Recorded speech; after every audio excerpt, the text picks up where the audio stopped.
네, 말씀 같이 봅시다. 네, 마가복음 15장 33절부터 47절입니다.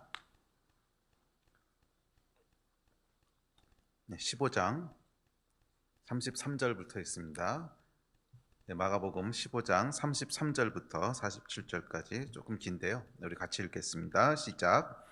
제6시가 되매 온 땅에 어둠이 임하여 제9시까지 계속하더니 제9시에 예수께서 크게 소리 지르시되 엘리 엘리 라마 사박다니 하시니 이를 번역하면 나의 하나님 어찌하여 나를 버리셨나이까 하는 뜻이라. 곁에 섰던 자 중 어떤 이들이 듣고 이르되 보라 엘리야를 부른다 하고 한 사람이 달려가서 해면에 신 포도주를 적시어 갈대에 꿰어 마시게 하고 이르되 가만두라 엘리야가 와서 그를 내려주나 보자 하더라. 예수께서 큰 소리를 지르시고 숨지시니라. 이에 성소 휘장이 위로부터 아래까지 찢어져 둘이 되니라. 예수를 향하여 섰던 백부장이 그렇게 숨지심을 보고 이르되 이 사람은 진실로 하나님의 아들이었도다 하더라. 멀리서 바라보는 여자들도 있었는데 그 중에 막달라 마리아와 또 작은 야고보와 요새의 어머니 마리아와 또 살로메가 있었으니 갈릴리에 계실 때 따르던 섬기던 자들이요 또 이외에 예수와 함께 예루살렘에 올라온 여자들도 많이 있었더라. 이날은 준비일 곧 안식일 전날이므로 저물었을 때 아리마대 사람 요셉이 와서 당돌이 빌라도에게 들어가 예수의 시체를 달라 하니 이 사람은 존경받는 공회원이요 하나님의 나라를 기다리는 자라. 예수께서 벌써 죽었을까 하고 이상히 여겨 백부장에게 알아본 후에 요셉에게 시체를 내주는지라. 요셉이 세마포를 사서 예수를 데려다 그곳으로 싸서 바위 속에 판 무덤에 넣어두고 돌을 굴려 무덤 문에 놓음에 막달라 마리아와 요새의 어머니 마리아가 예수 둔 곳을 보더라. 아멘. 인류 역사의 가장 중심에는 예수 그리스도가 있으십니다. 그 인류 역사를 통틀어서 가장 중요하고 가장 중심된 사건이 뭔가? 그러면 예수 그리스도가 이 땅에 오신 사건입니다. 그렇죠. 그래서 그것을 중심으로 인류도 그 전과 후를 나눕니다. 그래서 기원전, 기원후 또는 AD, BC. 그래서 사실 예수를 믿는 사람이든 믿지 않는 사람이든 인류 역사의 가장 중심에 예수가 계시다고 하는 것은 알게 모르게 우리가 고백하고 인정하면서 살아갑니다. 뭐 기원전과 기원후로 나누는 것만 봐도 그렇죠. 자, 그래서 하여간 인류 역사의 가장 중심되고 가장 중요하고 가장 큰 사건이 뭔가? 그러면 창조주이신 하나님께서 인간의 몸을 입고 이 땅에 오신 사건입니다. 자, 그런데 이 예수 그리스도의 그 인생을 이렇게 확대기로 쫙 확대해서 본다면 그 중에서도 어느 순간이 가장 중심일까? 전체 인류 역사에 보면 예수님의 오심이라고 하는 한 포인트가 가장 중심인데 이 포인트를 다시 쫙 늘려서 확대해서 보면 그 예수님의 인생 중에서도 인류 역사의 전과 후를 가르는 가장 중요하고 중심된 사건은 뭘까? 그것은 당연히 십자가입니다. 그래서 십자가를 중심으로 인류 역사가 전과 후로 갈라지는 거죠. 자, 그럼 이제 십자가 사건을 다시 한번 확대해 봅시다. 십자가 사건을 다시 한번 쫙 늘려서 십자가에 달리시기 전부터 달리셔서 돌아가시기까지의 사건을 쭉 이제 늘어놓고 본다면 그 중에서도 가장 중심되는 포인트는 언젠가? 그 중에서도 가장 핵심되고 중심되는 포인트는 오늘 15장 37절입니다. 자, 15장 37절 다시 한번 봅시다. 시작. 예수께서 큰 소리를 지르시고 숨지시니라. 요 순간. 그래서 예수의 이 땅에 예수께서 오신 사건 자체가 인류 역사의 가장 중요한 포인트긴 하지만 그 중에서도 또 찝고 또 찝고 또 찝어서 가장 중요한 한 포인트를 탁 찍으라고 하면 예수께서 십자가에서 숨을 거두시는 바로 이 순간 아니겠습니까? 이 순간을 기점으로 해서 인류의 모든 죄와 인류의 모든 저주가 다 해결되는 순간이거든. 그런 의미에서 이 순간은 그러니까 창조 역사, 뭐 인류 역사뿐만 아니라 창조 역사 전과 후를 가르는 분기점이고 인류 역사의 정점입니다. 죄로 인해서 사망과 어둠 가운데 지옥을 향해 갖고 있던 인류의 반전이 일어나는 거예요. 생명이 들어오고 빛이 들어오고 살아나게 되고 복을 누리게 되는 놀라운 반전이 일어나는 한 포인트가 딱 있는데 그 포인트가 뭐냐면 바로 37절의 포인트입니다. 예수께서 큰 소리를 지르시고 숨지시니라. 딱 예수께서 숨지시는 순간 우리 눈에는 보이지 않았지만 영계에서는 어마어마한 변화가 일어난 거예요. 어마어마한 변화가 일어난 거예요. 사망이 생명에게 삼킨 바 되는 변화가 일어나고 어둠이 빛에게 삼킨 바 되는 놀라운 역전의 변화가 일어나는 순간이 바로 이 순간인 줄 믿습니다. 그래서 이 순간을 중심으로 일어나는 인류 역사의 반전, 그리고 인류 역사뿐만 아니라 저와 여러분의 삶 가운데도 반전이 일어나게 되는 포인트가 이 포인트 아닙니까? 예수께서 나를 위해서 죽으신 그 순간, 예수께서 나를 위해서 십자가에서 숨을 거두시는 바로 그 순간에 저와 여러분의 인생 가운데도 긴 시간을 뛰어넘어서 반전이 일어난 거예요. 자, 그래서 이 반전의 이야기들을 저희가 살펴보면서 그러면 과연 예수께서 죽으시는 그 순간, 바로 그 순간에는 도대체 무슨 변화가 일어났는가 하는 이야기들을 조금 더 살펴보려고 합니다. 저희가 그동안에 6번에 걸쳐서 십자가가 드러내는 것들이라고 해서 십자가가 점점 다가오면서 무슨 일이 벌어지는 살펴봤습니다. 그것은 우리 안에 있는 죄의 모습들이 이렇게 드러나는 거였어요. 그런데 이제 오늘은 이제 본문이 정확히 십자가에 달리셔서 돌아가시는 그 순간을 기록하고 있습니다. 그래서 이 십자가에서 딱 돌아가시는 그 순간에 어떤 변화가 일어났는가 하는 것들을 살펴보면서 저와 여러분의 삶 가운데 일어난 이 변화들을 우리가 알고 함께 누리고 그 축복 가운데로 들어가는 역사가 있었으면 좋겠습니다.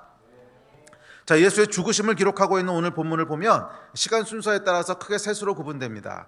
첫 번째는 뭐냐면 예수께서 십자가에서 숨을 거두시기 전까지, 그 직전까지의 시간이 있고요. 그리고 두 번째는 숨을 거두신 직후에 일어나는 변화들이 있고요. 그 다음에 세 번째는 무덤 속에 3일 동안 들어가시면서 일어나는 변화가 있습니다. 그래서 이 십자가의 분기점을 살펴보면서 이 세 가지 시간대에 어떤 일들이 있었는지, 그리고 그것을 통해서 어떤 변화가 일어나는지를 함께 살펴보려고 합니다. 자, 먼저 십자가 이전의 시간부터 살펴보죠. 죽으심 이전, 십자가 이전은 아니죠. 죽으심 이전, 십자가에 달리셔서 죽기까지 그 시간 동안에 무슨 일이 벌어졌는지를 먼저 살펴봅시다. 자, 십자가가 다가오면서 십자가의 능력이 뭐라 그랬죠? 우리 안에 있는 죄들을 하나씩 하나씩 드러내는 거예요. 그래서 누구든지 십자가에 가까이 가는 자들, 또는 십자가가 그 사람 인생 가운데로 가까이 오는 자들은 그 안에 있는 죄의 민낯들이 드러납니다. 자, 그런데 이제 시간이 점점점 흘러서 십자가에서 죽으시는 그 시간이 초단위로 가까워 옵니다. 그러면서 십자가의 긴장이 점점 커지지요. 점점점 커지면서 클라이막스로 다가가면서 초단위로 계속 그 죽으시는 순간을 향해서 다가가는데, 그렇게 그 십자가의 그 정점을 향해서 시간이 계속 흐르면서 십자가가 드러내는 그 능력이 점점 극대화되기 시작합니다. 그래서 바로 직전에 가면 이제 각 개인들의 어떤 죄와 민낯이 아니라 하나님을 떠난 인간, 타락한 인간들 세상의 본질이 무엇인지, 그 죄의 본질이 무엇인지를 아주 극명하게 드러내게 됩니다. 자, 그래서 오늘 본문에 보시면 그 본질을 이렇게 얘기합니다. 바로 죽으시기 직전에 이제 드러나게 되는 타락한 세상, 하나님을 떠난 이 세상의 죄의 민낯 본질이 뭔지를 십자가가 이렇게 확 드러내는 거예요. 각 개인 차원이 아니라 전체적인 차원의 세상 전체의 것을 드러내는데, 33절부터 보면 이렇게 묘사합니다. 우리 같이 읽읍시다. 시작. 제6시가 되매 온 땅에 어둠이 임하여 제9시까지 계속하더니 제9시에 크게 소리 지르시되 엘리 엘리 라마 사박다니 하시니, 이를 번역하면 나의 하나님 어찌하여 나를 버리셨나이까 하는 뜻이라. 예수께서 큰 소리를 지르시고 숨지시니라. 자, 여기 보면 그 십자가 아주 직전에 드러나는 세 가지 모습을 묘사하는데, 그 세 가지는 뭐냐면 어둠, 그리고 단절, 그리고 세 번째는 죽음이에요. 이 세 가지가 하나님을 떠난 인간 세상의 모습을 묘사하는 단어라는 거예요. 하나님을 떠난 인간은 뭐 개인적으로는 우리 안에 있는 죄의 모습들이 수십 가지 있었습니다. 뭐 시기도 있고 말로 짓는 죄도 있었고 뭐 미워하는 것도 있었고 폭력도 있었고 여러 가지가 있었지만, 이 전체를 아우르는 모든 인간 세상에 지금 처해 있는 상황 세 단어로 딱 묘사했습니다. 십자가 직전에 묘사되는 세 단어는 어둠과 단절과 그리고 죽음이라는 거예요. 이 세 가지 영향권 아래 타락한 세상, 인간들이 살아가고 있었다는 거예요. 하나씩 살펴봅시다. 첫 번째 어둠입니다. 예수께서 죽으시는 순간이 가까이 임하자 온 땅에 어둠이 임했습니다. 죄의 결과는 여러분 어둠입니다. 어둠. 그래서 하나님을 떠나 죄 가운데 처한 인간은 죄를 해결하기 전까지 어둠 속에 있습니다. 그런데 어둠이 여러분 뭡니까? 어둠의 본질은요, 어둠은 실체가 있는 게 아니에요. 어둠은 빛이 없는 상태를 어둠이라 그러는 거예요. 그러니까 어둠은 어둠이라고 하는 어떤 실체가 있어서 그 어둠이 우리에게 다가오는 것이 아니라 마땅히 있어야 될 것이 결핍된 걸 어둠이라 그러는 거예요. 원래 빛이 있어야 되는데 그 빛이 없는 것을 어둠이라고 부릅니다. 그래서 어둠이라고 하는 것은 마땅히 있어야 될 무언가가 결핍되어 있는 상태, 그것을 어둠이라고 부릅니다. 자, 그러면 죄는 어떤 어둠을 가져오는가? 죄는 여러 가지 어둠을 가져오는데, 첫째, 죄는요 진리를 앗아갑니다. 그래서 마땅히 있어야 될 진리가 결핍된 거예요. 그게 어둠이에요. 진리를 뺏어갑니다. 죄는 우리의 눈을 가려서 마땅히 보아야 될 진실을 보지 못하게 하고 마땅히 보아야 될 진리를 보지 못하게 합니다. 우리가 구체적으로도 경험하는 것들 아닙니까? 뭐 욕심이라든지 미움이라든지 이런 죄가 가득 있으면 우리의 눈이 가리는 것들, 여러분 경험해 본 적 있죠? 욕심이 많으면요, 꽉 자리 잡고 있으면 그 옆에 있는 사람들은 다 봐. 아유, 그거 거짓말이야, 거짓말이야, 그거 속지 마. 그래도 그 욕심이 있으면 그냥 속아. 진실을 못 봐요. 또 미움이라고 하는 게 가득 차 있으면 주변 사람들은 다 알아. 아유, 그렇게 하면 안 돼, 그렇게 하면 당신 큰일 나. 그래도 미움이 가득 차 있으면 못 봐요. 죄라고 하는 것은 우리의 눈을 가려서 마땅히 봐야 될 진리, 진실들을 보지 못하게 합니다. 그래서 어둠 속에 있게 하는 거예요. 그래서 이 죄는 영의 눈을 가려서 첫째는 하나님을 보지 못하게 하고, 또 영적인 세계가 존재한다고 하는 것을 보지 못하게 하고, 진리를 다 가리는 거죠. 또 하나님이 세상을 창조하셨다는 진리를 보지 못하게 하고, 또 하나님이 우리를 사랑하신다고 하는 진리를 보지 못하게 합니다. 자, 그래서 타락한 인류는 어둠 가운데 있습니다. 진리가 없어요. 진리가 결핍된 상태에 있어. 영적인 세상이 있다는 것도, 또 하나님이 세상을 창조하셨다는 것도, 그 하나님이 우리를 사랑하신다는 것도 전혀 보지 못하는 어둠 가운데 있습니다. 또한 죄는 양심을 어둡게 합니다. 마땅히 부끄러워야 될 것에 대해서 부끄러워할 줄 모르고요, 마땅히 죄책감을 느껴야 할 죄에 대해서 아무 가책도 느끼지 못합니다. 어저께 그 신문에 조두순이 나오면서 난리가 났죠. 이 사람이 나왔는데 그 나온 모습을 보니까 별로 미안해하는 마음도 없고 죄책감도 없는 거야. 그냥 이렇게 귤 하나 들고 나와서 꼭꼭 인사하는 모습에 사람들이 뚜껑이 열렸습니다. 마땅히 느껴야 될 죄에 대해서 죄책감을 느끼지 못하는, 양심이 마비돼 버린. 그래서 실제로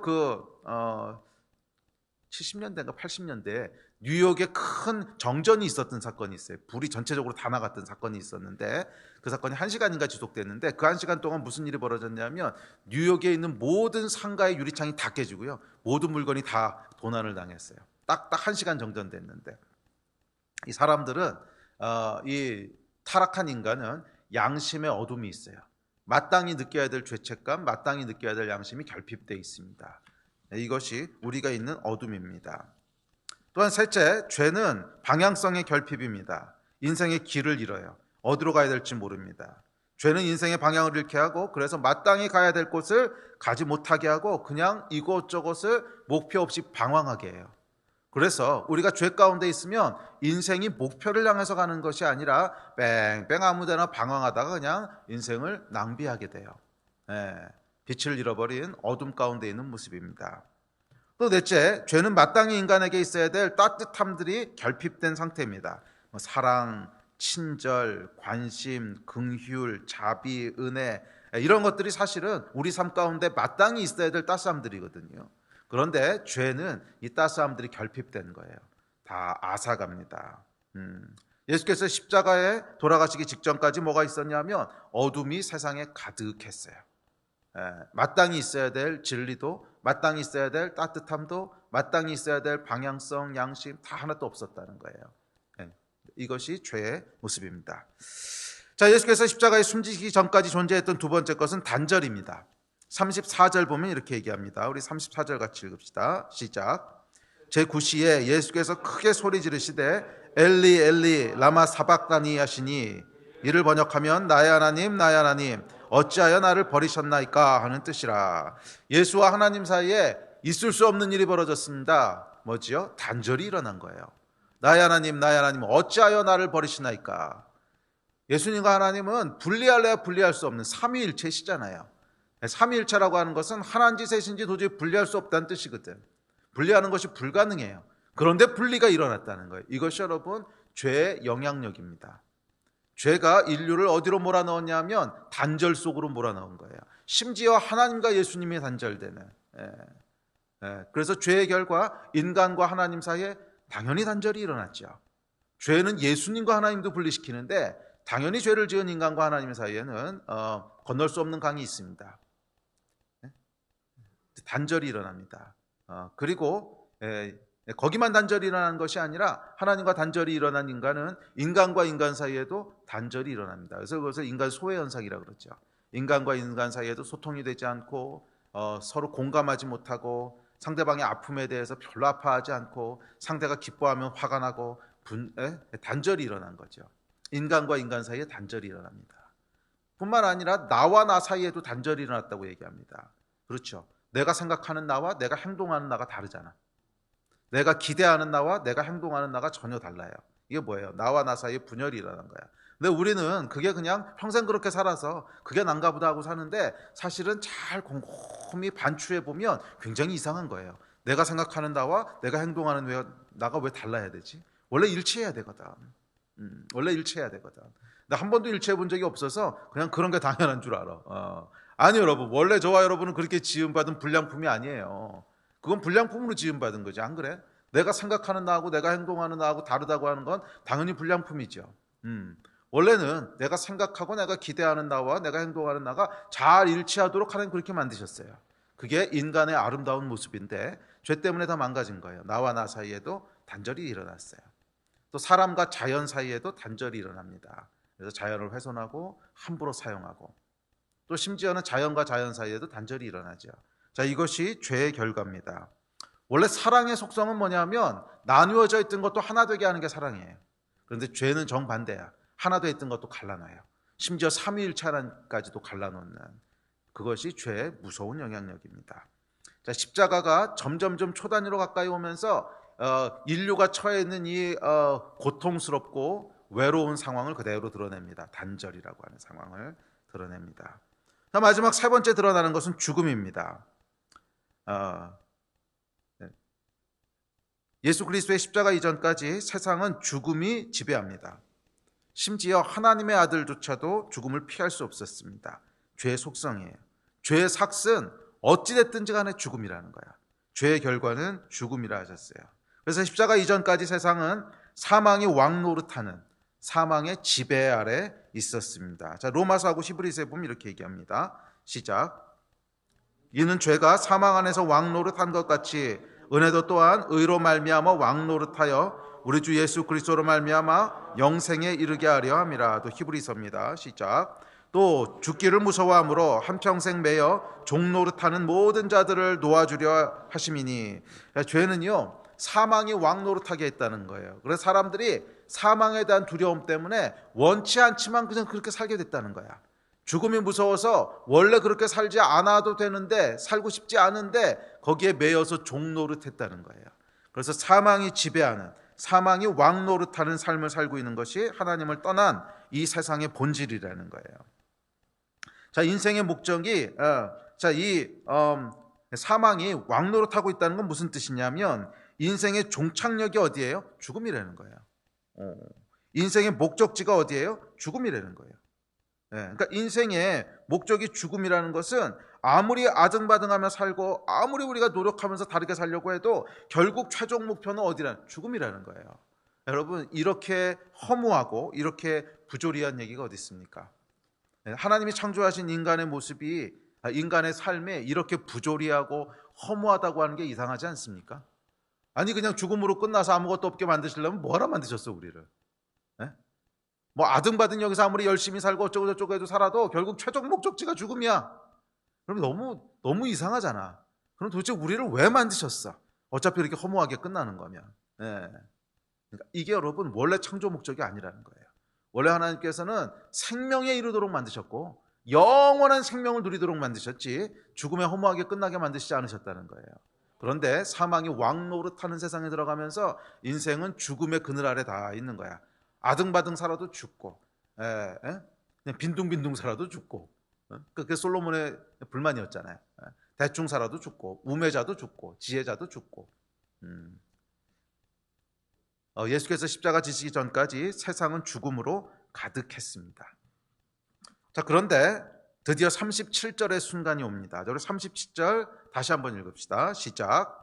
예수께서 큰 소리를 지르시고 숨지시니라. 이 어둠과 단절과 죽음 가운데 그 죄 가운데 이제 갇혀 있는 이 세상 가운데 드디어 정점의 시간이 이릅니다.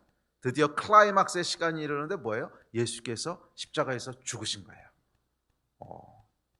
자, 십자가에서 숨을 거두시자마자 그 직후에 놀라운 변화가 일어납니다. 38절부터 43절 말씀인데요. 세 절만 뽑아서 읽어봅시다. 자, 시작. 이에 성소 휘장이 위로부터 아래까지 찢어져 돌이 되니라.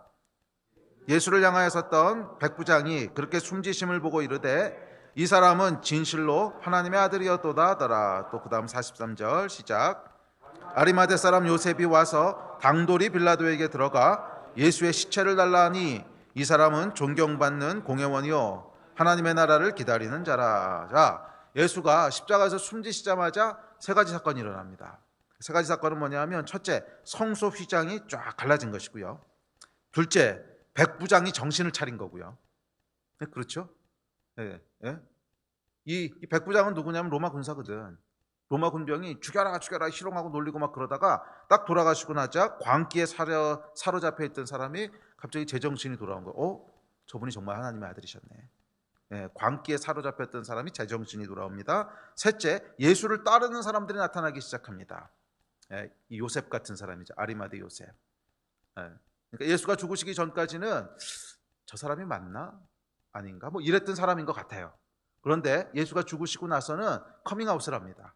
이게 사실 여러분 굉장히 어려운 일입니다. 뭐 영광스럽게 돌아가신 것도 아니고 좀 죄수로 죽어서 나 저 사람 편이야. 여러분 나도 죽을 수 있는 아주 위험한 일인데 커밍아웃을 하면서 예수를 따르는 사람들이 나타나기 시작하는 거죠. 이 세 가지가 십자가 직후에 일어났던 변화입니다. 그리고 사실은 예수를 만나면 우리 삶 가운데 일어나는 변화기도 해요. 자, 하나씩 살펴봅시다. 첫 번째 일어난 사건은 성소의 휘장이 갈라진 겁니다. 자, 38절입니다. 시작. 이에 성소 휘장이 위로부터 아래까지 찢어져 둘이 되니라. 이 성소 휘장이 상징하고 있는 건 뭐냐면 죄로 말미암은 단절이에요. 하나님 앞에 갈 수 없는 인간의 상황을 성소 휘장으로 가로막아 놓은 거죠. 그래서 이 지성소 안에 하나님이 계신데 임재가 있는데 인간은 그 안에 들어가지 못해. 들어가면 죽는 거야. 그래서 휘장으로 막아놨죠. 휘장은 뭐냐면 하나님과의 단절을 상징하는 벽이었습니다. 그러니까 앞서서 뭐라 그랬어요? 단절이 있다 그랬죠. 죄는 단절시키는데. 그런데 예수가 십자가에서 죽으시면서 첫 번째로 일어난 사건이 뭐냐면 휘장벽을 찢어버린 거야. 그래서 누구든지 하나님 앞에 다시 나갈 수 있는 놀라운 길을 여신 거예요. 이 여러분 십자가의 가장 중요한 역할이었습니다. 십자가에서 숨을 거두시자마자 죄로 말미암아 단절되었던 모든 단절들이 부서진 거예요. 그래서 우리가 얼마든지 하나님 앞에 나아갈 수 있는 길을 여셨어요. 십자가가 이룬 첫 번째 업적은 뭐냐면 죄사함이야. 죄사함, 용서, 죄사함과 용서를 받게 됐습니다. 그래서 이제는 우리가 누구든지 하나님 앞에 담대히 나가서 주의 얼굴을 볼 수 있고 주님 앞에 담대히 이야기할 수 있는 이 길이 열렸습니다.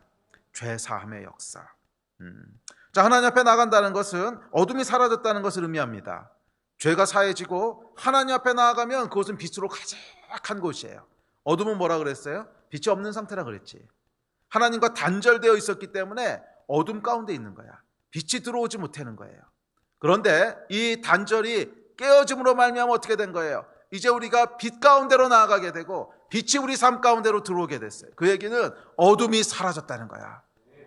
어둠이 사라졌다는 거야. 진리를 알게 됩니다. 삶의 방향을 찾게 됩니다. 거룩함과 따뜻함들이 우리 삶 속에 돌아오게 됩니다. 이것이 십자가가 구체적으로 주는 능력인 줄 믿습니다. 아멘. 두 번째는 39절입니다. 39절 같이 읽어봅시다. 시작. 예수를 향하여 섰던 백부장이 그렇게 숨지심을 보고 이르되 이 사람은 진실로 하나님의 아들이었도다 하더라. 둘째는 뭐냐면 여러분 죄에서부터 해방이 일어나는 거예요. 해방이. 자, 이 백부장은 여러분 로마 군인이죠. 그런데 이 백부장이 말이에요. 그러니까 로마 군인들이 어떻게 했죠? 십자가에서 돌아가시기 전까지 그 밑에서 놀리고 희롱하고 칼로 옆구리를 찌르고 낄낄거리고 광기에 사로잡혀 있었어요. 광기에 사로잡혀서 사실 사람을 죽이려고 매달아 놓고서 그 아래서 농담 따먹게 한다는 게 여러분이 미친 거죠. 정상적으로 할 수 있는 일이 아니죠. 생각해 보세요. 사람이 아니라 지금 옆에서 강아지가 한 마리 죽어간다 그래도 우리가 농담할 수 없습니다. 그죠? 아이고 이거 어떡하냐 염려하고 걱정하고 또 죽으면 막 충격스러워하고 이러죠. 그런데 사람이 죽는데 말이에요. 낄낄거리고 농담하고 있단 말이야. 이건 뭐냐 하면 뭐에 사로잡힌 거죠. 죄, 광기에 사로잡힌 거예요. 자, 그런데 근데 놀랍게도 예수께서 십자가에서 돌아가시자마자 백부장이 정신이 돌아와요. 그래서 뭐라 그러냐면 이는 정말로 하나님의 아들이었도다. 저는 이 장면을 보면서 이렇게 영화를 보는 것 같은 느낌인데, 영화에 보면 여러분 왜 그런 거 있잖아요. 뭐 이상한 그 가스가 가득 차가지고 사람이 약간 정신이 나갔어. 약간 좀비처럼 돼가지고 막 이렇게 돌아다니다가 갑자기 그 가스가 싹 그렇게 사라지면서 뭐였던 거지? 이렇게 정신 들어오는 거. 막 마치 그런 장면 같아요. 그 전까지 죄와 광기에 막 사로잡혀서 무엇이 진리인지도 모르고 또 무엇이 뭐 죄인지도 모르고 광기 속에서 서로 죽이고 희롱하고 모욕하고 죄 패달고 막 그러면서 살아가다가 예수께서 십자가에서 죽으시는 순간 거기서 광기에서부터 해방돼서 정신이 돌아오는 거예요. 여러분, 십자가가 주는 두 번째는 단순한 죄사함이 아니라 죄의 권능으로부터 우리를 해방시키는 거예요. 이 두 가지는 여러분 좀 다른 얘기입니다. 둘 다 죄 문제로부터 해방하는 것이긴 한데 죄 사함을 받았다고 하는 것은 무슨 뜻이냐면 우리가 아무리 죄를 져도 하나님께서 우리를 의롭게 봐주신다는 거야. 그 얘기는 우리가 이 땅에서는 비록 죄를 계속 지면서 살지 모르겠지만 천국에 들어갈 수 있다는 얘기예요. 우리의 신분이 저주받은 자에서 하나님의 백성으로 바뀌었다는 거야. 하나님의 자녀로 바뀌었다는 거예요. 그래서 우리가 아무리 많이 죄를 진다고 할지라도 결국 하나님께서 우리를 자녀로 받으시고 천국에 들어갈 수 있게 해준다는 거예요. 그러나 그 이야기가 곧 이 땅에서 죄의 권능으로부터 해방돼서 살아갈 수 있다는 걸 직접 의미하진 않아요. 그런데 두 번째, 죄로부터 해방됐다고 하는 건 무슨 뜻이냐면 죄로부터 해방됐다고 하는 건 죄의 권능으로부터 벗어났다는 거예요. 이것은 이 땅에서의 얘기예요. 그러니까 이 다음에 뭐 천국에 가면 당연히 죄의 이제 권능으로 해방되겠지. 그런데 이 땅에 살 동안에도 죄의 영향권 아래서 살지 않을 수 있는 능력과 자유가 주어졌다는 거야. 그게 죄로부터 해방된 거예요. 그래서 로마서에 보면 이렇게 얘기합니다. 자, 로마서에 보면 시작. 그러므로 이제 그리스도 예수 안에 있는 자에게는 결코 정죄함이 없나니 이는 그리스도 예수 안에 있는 생명의 성령의 법이 죄와 사망의 법에서 너를 해방하였음이라. 두 가지를 얘기하는데 정죄함이 없고 두 번째는 해방했다는 거예요. 정죄함이 없다고 하는 것은 죄 사함을 받았다는 거야. 우리가 비록 죄를 짓더라도 그것을 그냥 의롭게 용서해 주시겠다고 하는 약속이에요. 왜? 예수께서 죄값을 다 치르셨으니까. 그런데 두 번째는 단순히 죄값을 치르고 끝난 것이 아니라 예수의 십자가를 통해서 뭐가 일어납니까? 성령께서 오신다는 거예요. 성령의 법이 죄와 사망의 법에서 생명의 성령의 법이 성령께서 우리 안에 오셔서 죄를 짓지 않을 수 있는 능력을 주신다는 거예요. 그래서 십자가를 통과하고 나서 비로소 우리에게 인류에게 최초로 주어진 자유가 있는데 그 자유가 뭐냐면 죄를 짓지 않을 수 있는 자유가 주어진 거예요. 그 전까지는 여러분 죄를 짓지 않을 수 있는 자유가 없었어. 우리는 그냥 죄의 노예이기 때문에 죄에 그냥 묶여 있는 거라서 아무리 죄를 짓고 싶지 않아도 어쩔 수 없이 죄에 그냥 끌려가. 그런데 성령께서 십자가로 말미암아 성령께서 우리 안에 오시면서 일어난 가장 놀라운 변화는 뭐냐면 생명의 성령의 법이 죄와 사망의 법에서 우리를 해방하신 거예요. 그래서 처음으로 우리가 죄를 짓지 않을 수 있는 자유가 생긴 거야. 여러분, 저와 여러분은요 성령의 도우심으로 죄를 짓지 않을 수 있는 자유가 있어요. 할렐루야. 우리 어저께 내적 치유 수양회 했는데 중독으로부터 자유케 될 수 있고요. 우리가 정말 싫어하지만 그동안 끌려다녔던 죄로부터 자유케 될 수 있어요. 죄로부터 해방될 수 있다는 거예요. 할렐루야. 그 능력을 우리에게 주셨어요. 십자가를 의지하시고 성령의 법을 의지하실 때 우리가 죄와 사망의 법으로부터 해방될 수 있어요. 그러다가 또 쓰러져서 이제 실수하거나 죄를 짓는다. 뭐 그러다가 좌절하지 마세요. 거긴 또 용서함이 있어. 야, 이중 방어 장치가 있어. 죄를 짓지 않을 수 있는 자유를 주셨고요. 설령 실수해서 넘어진다고 할지라도 정죄함이 없으시다는 거야. 완전한 죄와 자유함을 죄로부터 자유케 되는 용서와 또 해방을 우리에게 주신 것. 이게 여러분 십자가 사건입니다. 아멘. 자, 셋째, 예수를 따르는 사람들이 등장하기 시작합니다. 43절입니다. 시작. 아리마대 사람 요셉이 와서 당돌이 빌라도에게 들어가 예수의 시체를 달라 하니 이 사람은 존경받는 공회원이요 하나님의 나라를 기다리는 자라. 자, 십자가를 앞두고 모든 사람이 예수를 떠나서 도망쳤습니다. 아무도 예수 곁에 없었어요. 아이고 잘못하면 같이 덤덕이 있어가지고 큰일 나겠다. 다 도망쳤어. 자, 그러나 예수께서 숨을 거두시고 나자 광기에서 해방된 사람들 중에 예수를 따르는 자들이 등장하기 시작합니다. 그 인생을 바꾸는 사람들, 진리를 따라가기 시작하는 사람들, 이들이 등장하기 시작합니다. 죄의 사슬에서 해방된 사람들이 그 자유를 사용해서 예수를, 진리를 따르기 시작한 거예요. 자, 이게 여러분 오늘날 모든 구원받은 자, 십자가를 통과한 자들에게 나타나는 모습입니다. 우리 각 개인도요, 십자가를 통과할 때 무엇이 이루어지냐면, 첫째, 죄사함이 일어나요. 하나님과 단절되었던 관계가 회복돼요. 둘째, 죄의 권능으로부터 해방되어서 광기에서부터 제정신으로 돌아오게 돼요. 셋째, 예수를 따르기 시작하는 거예요. 이 변화가 십자가를 통과하는 자들에게 공통적으로 일어나는 변화인 줄 믿습니다. 근데 큰 세 번째 시간이 있습니다.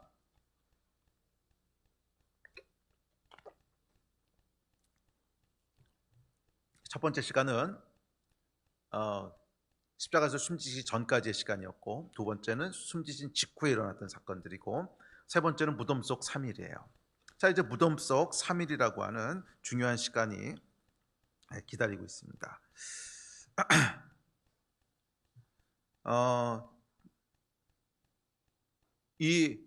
십자가를 통과하고 나서 일어난 중요한 세 번째 사건은 뭐냐면 부활이에요. 부활. 자, 고린도후서 5장 4절에 보면 이렇게 기록합니다.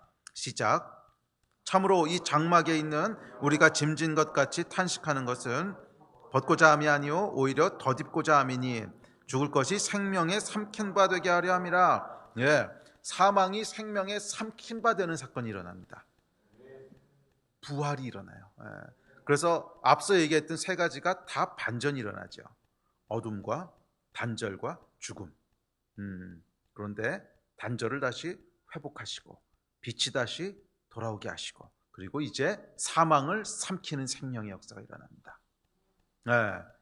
맞아요. 십자가가 이루어 놓은 가장 중요한 마지막 세 번째 사건은 뭐냐면 부활의 사건이에요. 할렐루야.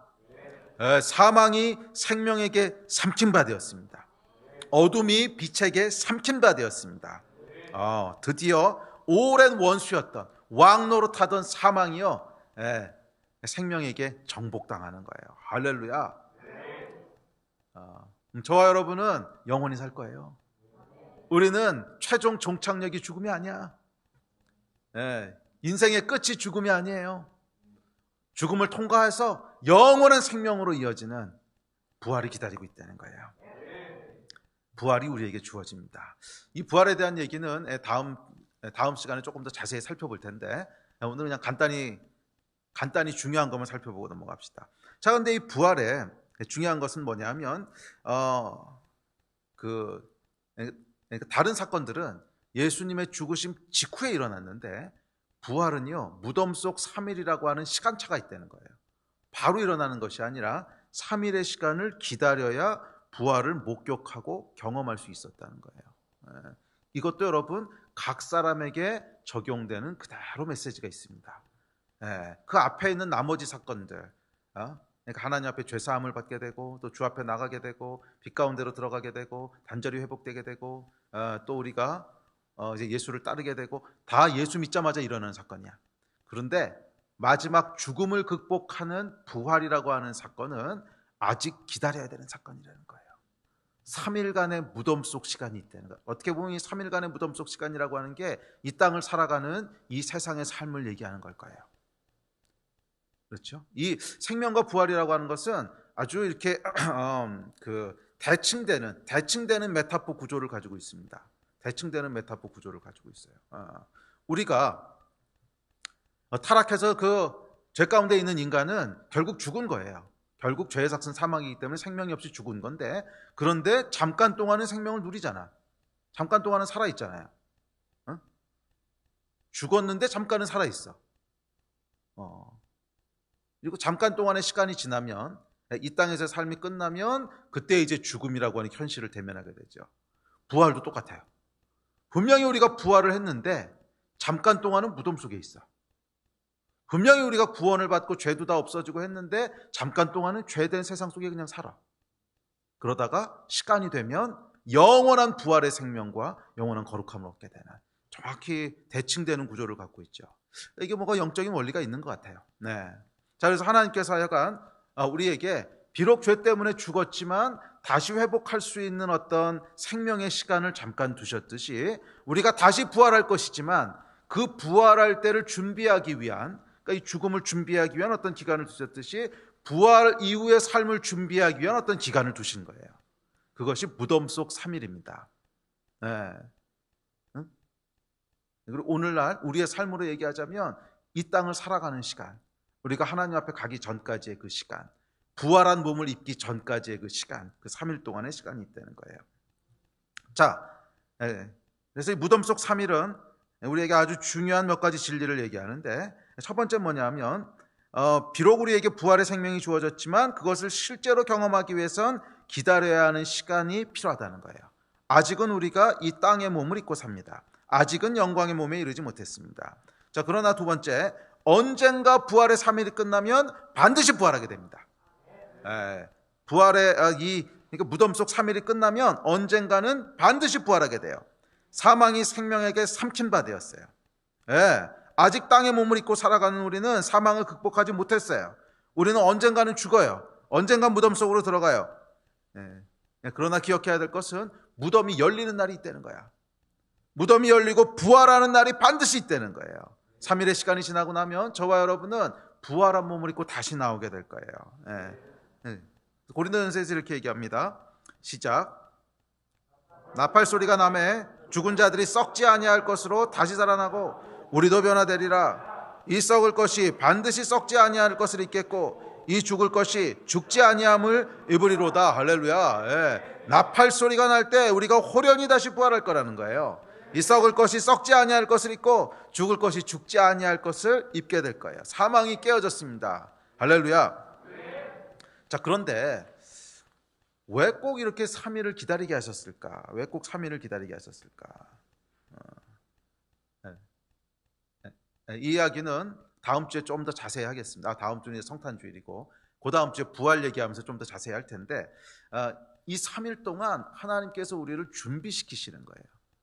이 신부가 결혼식 날을 위해서 뭔가를 준비하듯이 우리가 영원한 생명으로 들어가서 예수 그리스도와 결혼하는, 그래서 계시록은 뭐라 그러냐면 우리 부활하는 날을, 예수께서 다시 오시는 날을 결혼식이라고 묘사하거든. 예수 그리스도와 영원히 한 운명으로 살아가게 될 그 놀라운 미래가 우리를 기다리고 있는데, 그 결혼을 위해서 준비하는 거예요. 준비. 신부가 단장을 하듯이. 영원한 하나님의 나라에 살아가기 위한 준비하는 기간이라는 거야. 무엇을? 우리의 마음을 준비시키시는 거예요. 우리의 마음을 준비시키시는 기간입니다. 자, 예수께서 이 무덤에 계신 3일 동안 그 주변에 있던 사람들에게 무슨 변화가 일어났나 살펴보면, 첫 번째는 사랑했던 여인들이요, 예수를 향한 갈망과 사랑이 더욱 간절해집니다.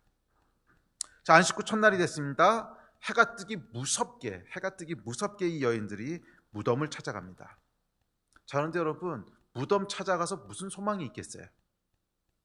뭐 예수께서 살아계실 때처럼 능력을 행하시는 것도 아니고, 예수께서 살아계실 때처럼 사람들이 막 영광 가운데 이렇게 환호하고 박수치는 것도 아니고, 거기 가보면 아무것도 없어요. 소망도 없고 이미 다 끝난 얘기야.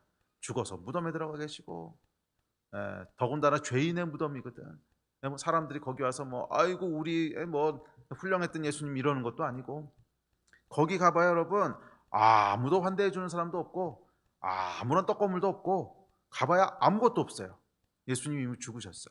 그런데 그 무덤을 찾아갑니다. 그럼 여러분 왜 찾아갔던 것 같아요? 사랑하니까. 그냥 예수님을 향한 그 갈망 때문에. 가봐야 아무것도 없는 거 알아. 가봐야 나한테 떡고물 떨어질 것도 없고, 가봐야 나한테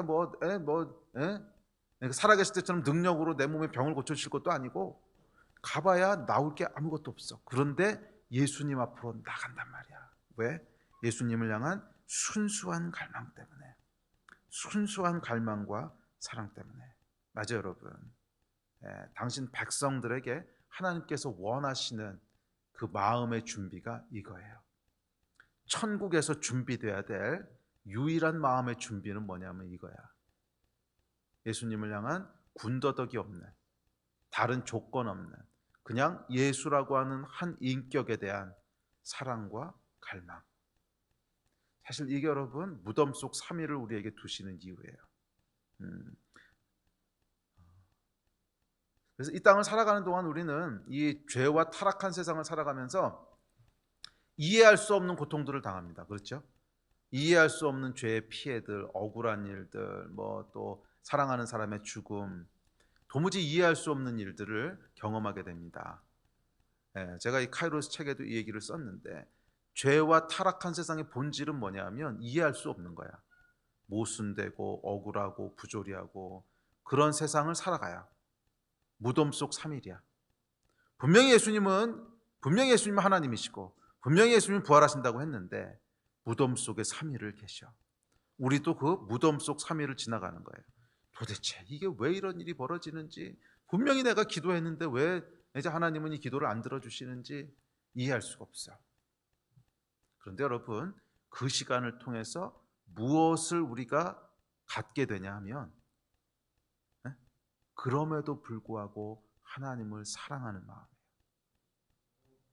그게 가장 잘 묘사되어 있는 게 다니엘서잖아. 그리 아니하실지라도. 이거를 하나님께서 우리 마음 가운데 지금 몰딩하고 계신 거예요. 우리가 하나님을 따라가고자 할 때는 수많은 기대들이 있습니다. 수많은 기대들이 있어요. 기도하면 하나님께서 들어주시기도 하시고, 나를 축복하시고, 병든 자도 고쳐주시고, 또 내가 구하는 것도 이루어주시고, 분명히 하나님 그렇게 하십니다. 왜? 좋으신 분이니까. 그렇지만 하나님은 그것 때문에 우리가 예수 그리스도를 따라가기를 원하지는 않으세요. 그건 그냥 하나님 우리를 사랑하시니까 부수적으로 주시는 것들이고, 그것 때문에 하나님을 따라가기를 원하지 않으세요. 그래서 정확히 하나님께서 가르세요. 뭘 가르냐면, 천국에는 누가 들어오는 거냐면, 그것 때문에 하나님을 따랐던 자들은 마지막에 양과 염소를 가를 때 쫙 가르세요. 그래서 복음서에 보면, 아니 내가 예수 이름으로 능력도 행하고 주님에서 이것도 했는데 왜 나는 안 들어? 그러니까 왜 나는 못 들어갑니까? 이런 사람들이 있죠. 그렇듯이 똑같이 예수님을 믿고 따랐던 것처럼 보이는 사람도 마지막 하나님 앞에 설 때 양과 염소가 갈라진다는 거예요. 갈라지는데, 이쪽은 뭐냐면 예수님을 따르긴 따랐어. 그런데 왜 따랐는지 이유가 좀 달라. 이유가 좀 달라. 예수님 때문에 나에게 주어지는 어떤 것이 좋은 거지. 그런데 양으로 분류됐던 사람들은 어떤 사람들이냐면, 그리 아니하실지라도. 그래서 무덤 속 3일을 통과하는 사람들이야. 이해할 수 없고, 기도했는데 기도도 안 이루어지고, 고생하고, 뭔가 애가 이해할 수 없어. 정말 하나님 살아계신 거야. 아니 어떻게 하나님 이러실 수 있어. 이런 마음이 충분히 들만한데, 그 상황 가운데 여전히 계속 고백하는 거예요. 여전히 계속. 예수님이 이미 죽어서 무덤에 들어가셨는데 여전히 무덤을 찾아가는 거야. 가봐야 뭐가 나온다고 찾아가. 그래서 아무도 안 왔잖아, 이 여자들 말고는. 아무도 안 찾아오잖아요. 왜? 가봐야 나올 게 없으니까. 살아계셨을 때야 뭐 나올 게 있겠지만, 죽으신 다음에는 나올 게 없어요. 이게 여러분 왜 따랐는지를 딱 분별해 주는 기준 아닙니까? 아무도 안 찾아온 사람도 죄송하지만 나중에 부활하신 예수님 물론 회복시켜 주시지만 왜 따랐는지가 명확한 거야. 주께서 영광 가운데 오실 때 하나는 좌편에 하나는 우편에 앉아달라고. 그러니까 이것 때문에 따랐던 거지. 그러니까 다 끝나고 나니까 아무도 안 찾아와. 그런데 다 끝난 그 자리에 찾아오는 사람들이 있단 말이야. 이 여인들은 뭐예요? 예수를 향한 다른 조건 없는, 군더더기 없는 사랑이 있는 거지. 우리를 이 땅 가운데 살아가게 하시는 이유입니다. 무덤 속 3일을 지나가게 하시는 진짜 이유예요. 무덤 속 3일을 살아가게 하시는 진짜 이유는 다른 아무 조건이 없어도 내가 예수 그리스도라고 하는 한 분 인격을 갈망하고 사랑합니다. 이 마음이 준비되기를 원하세요. 아멘. 우리 예배팀 앞으로 나오십시오. 그래서 이 무덤 속 3일은 우리 안에 이 마음이 정화되어지는 기간이에요. 사실 여러분 대부분의 크리스천들을 보면 이 마음들이 섞여 있어요. 한쪽만 그냥 충만한 사람은 별로 못 봤어요. 그러니까 예수 믿는다고 하면서 예수님 사랑하는 마음은 하나도 없고 떡고물에만 그냥 100% 관심 있는 사람, 이런 사람은 그렇게 많지는 않은 것 같아요. 그리고 그런 사람은 워낙 티가 나기 때문에 대충 알아요. 저 사람은 말만 크리스천이지 크리스천 아니야. 그런데 대부분의 경우는 어떻게 되어 있냐면 섞여 있어요. 섞여 있어. 그러니까 진짜 예수님을 사랑하는 마음도 있는데 또 한편에는 예수님으로 말미암은 떡고물도 상당히 관심이 있고, 그래서 섞여 있어요. 그래서 성경에 보면 뭐라 그러냐면 순전한 금처럼 정화시킨다고 하지. 정화. 퓨리파이 한다고 하죠. 퓨리파이.